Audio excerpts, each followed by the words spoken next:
Күйөөм мени менен иши жок, төшөктө иши бүтсө ол дары карап жатып алат, эки эле мүнөттө бүтүп калат дейт да. Билесиздерби?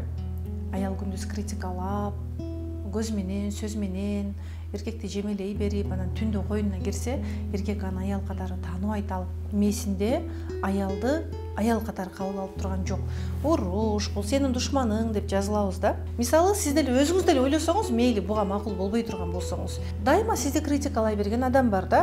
Аны сиз көргөндө мээңиз сизге сигнал берет. Буга сүйлөбө, баланча келатат, жабыл деп сиздин денеңиз титиреп, мисалы, аны жакшы көрбөй, мээ сизге сигнал берет да. Куддум ошондой. Биз да критикалай бере турган болсок, эркек дагы бизде мындай, бизден коргонот мындайча айтканда. Аял катары тааныбайт. Сиз канча мени карабай койдуң, мен бүтпөй калдым десеңиз деле. Эгер жыныстык жашоо жакшы болсун десеңиз, анда эркектин мүчөсүн мактайсыз. Ооба. Кантип десеңиз, анда курска келиңиз 18+ смстер, күндүзгү аракеттер, аялдык сыпат, аял болуп жашоо менен сиз бул нерселерди өзгөртө аласыз. Кандай болсо дагы ал сиздин күйөөңүз. Жашап атасызбы? Жашап атасыз. Ооба. Жашап атам. Мындан ары жашаймбы? Жашайм. Ооба. Ушундай чечим чыктыбы сурооңузга? Ушундай жооп чыктыбы жүрөгүңүздөн? Анда өзүңүздүн ордуңузга түшүшүңүз керек. Акылдуу адам дайыма биринчи өзүн оңдойт.